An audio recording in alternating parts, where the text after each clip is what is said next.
Welcome back to Foster and Grey, guys, on this beautiful day. Yeah, speaking of it being a beautiful day, it's also Mother's Day here, so... Yeah, just a quick shout out to all the mothers out there, especially our own, and I hope you have a very lovely day. Exactly. So that brings us to our gorgeous plant, Jared, doesn't it? Yeah, so we'll be talking about the Aeonium Ballerina today. So it's also got a scientific name of the Aeonium Ballerina, and it's thought to be a hybrid of a glutinosium and a canariaceae, so it's very, very unique and striking.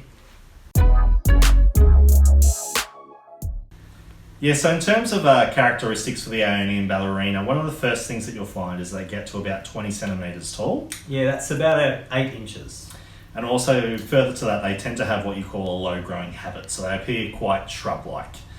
Further to this, you'll get very dense rosettes throughout the plant and get these beautiful little kind of, fairy green leaves, which then also get lighter margins on the outside. So a bit of variegation, I guess you could say. Yeah, and sometimes they actually revert back. You will see, we've got an example we'll show you, where they'll revert back to just a green rosette, which is, beautiful as well.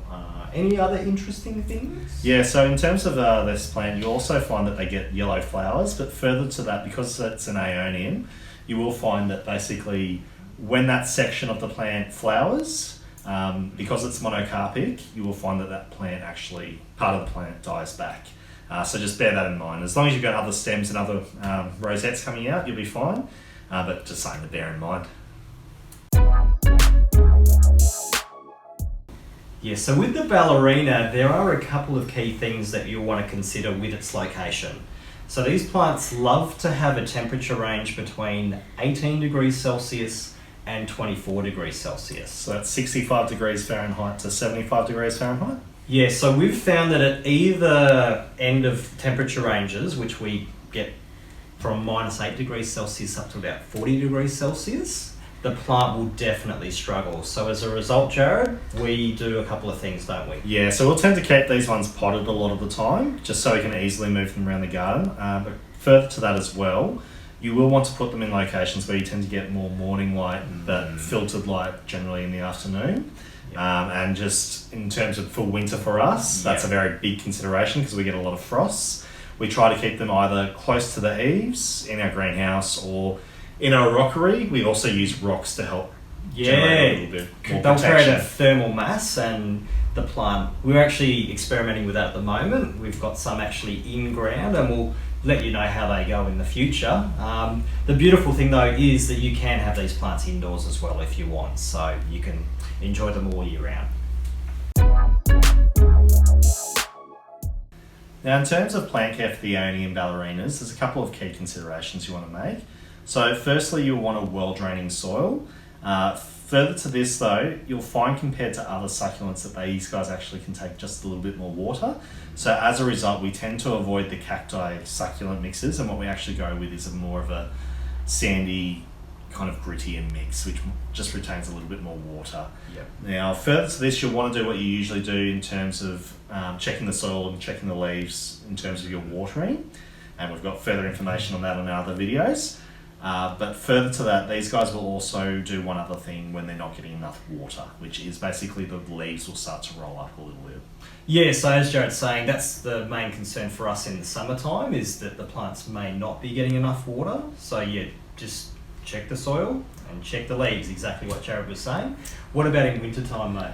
Yeah, so in terms of winter for us, just because we have a much colder climate where we do get quite regular frosts in winter, one thing we do have to do is make sure that the location's very good, as we touched on earlier. So keeping these plants near eaves or near rocks or also in greenhouse where you'll likely retain more heat, particularly during the evening, will be very important for these ones. Yeah, and what about the growing season for these guys, Jared?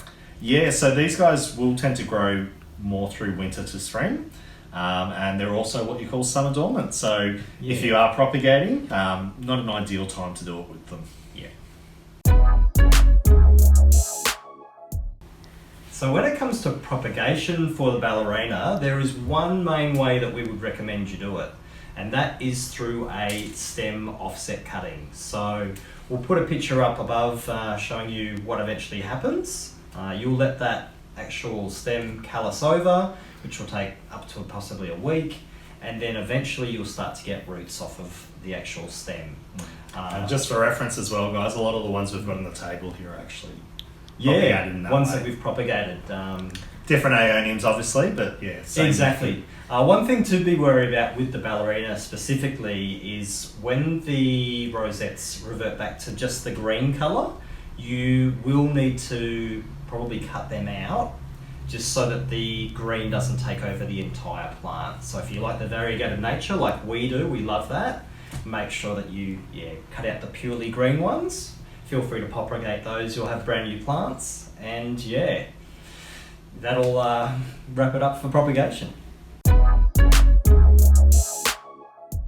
So once again, guys, thanks for joining us to check out the very beautiful Aeonium Ballerina. Bit of a tongue twister. Yeah, we've had some challenges pronouncing that word today, that's for sure. And yeah, make sure you do comment, tell us why you love it, why you love Aeoniums in general. There's a couple of other things we'd love you to do. Yeah, so if you have enjoyed the content today, guys, it's very important for us that you do like and subscribe to the channel. And yeah, otherwise, we just hope that you've had a very lovely Mother's Day and that you're all keeping well. We'll hope to see you soon.